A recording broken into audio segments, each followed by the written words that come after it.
AI দিয়ে আপনি ছবি বা ভিডিও বানাচ্ছেন আর বানাবেন না। কেন একথা বলছি জানতে ভিডিওটি সম্পূর্ণ দেখুন। আর যারা এখনো আমাদের চ্যানেলটি সাবস্ক্রাইব করেননি তারা অবশ্যই আমাদের চ্যানেলটি সাবস্ক্রাইব করুন। আর যারা ভিডিওটি ফেসবুক থেকে দেখছেন তারা অবশ্যই ফেসবুক পেজটি ফলো করুন। এবার আসি এআই সম্পর্কিত কিছু কথায়। এআই এর অর্থ হলো আর্টিফিশিয়াল ইন্টেলিজেন্স, যার বাংলা অর্থ কৃত্রিম বুদ্ধিমত্তা, যা আমাদের মেশিন, যেটা আমরা নতুন ছবি দেব সেই ছবিটাকে আমাদের রূপান্তর করে একটা নতুন ছবি রূপে আমাদেরকে রিটার্ন দেয়। এটা ছবি হোক বা ভিডিও, খেলাটাই কিন্তু এখানেই শেষ না। এবার আসি আসল টপিক বা আসল পয়েন্টে। আমরা যে ছবি বা ভিডিও দিচ্ছি সে সমস্ত ডিটেলস কিন্তু এআই এর কাছে স্ক্যান হচ্ছে।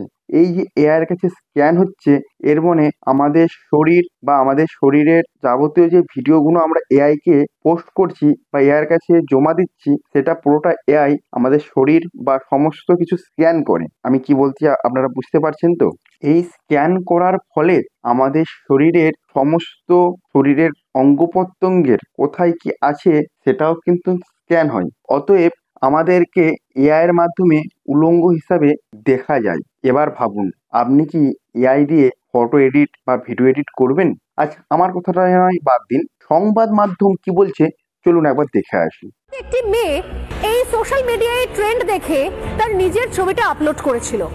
মেয়েটি তার ফুল স্লিভ জামা, কালো রঙের একটা সালোয়ার পরে তার নিজের ছবি এই গুগল জেমিনিকে দিয়েছিল, কারণ সে ট্রেন্ড। এবার আপনারাই কমেন্ট করুন যে কারা কারা এতদিন এআই দিয়ে ভিডিও বানিয়েছিলেন, এবং আজ থেকে আপনারা শপথ নিন আর এআই দিয়ে ভিডিও বানাবেন না। আর এআই দিয়ে ভিডিও বানাতে কারা কারা সক্ষম তারাও কমেন্ট করবেন। আর আপনাদেরকে সতর্ক করা আমাদের একান্তই কাম্য। তাই এই বিনোদনটি যদি ভালো লাগে অবশ্যই একটা লাইক, কমেন্ট অ্যান্ড শেয়ার অবশ্যই করবেন। আর যারা এতক্ষণ ধরে নতুন ভিডিওটি দেখলেন এবং ভিডিওটি ওয়াচ করলেন তাদের সবাইকে জানাই ধন্যবাদ।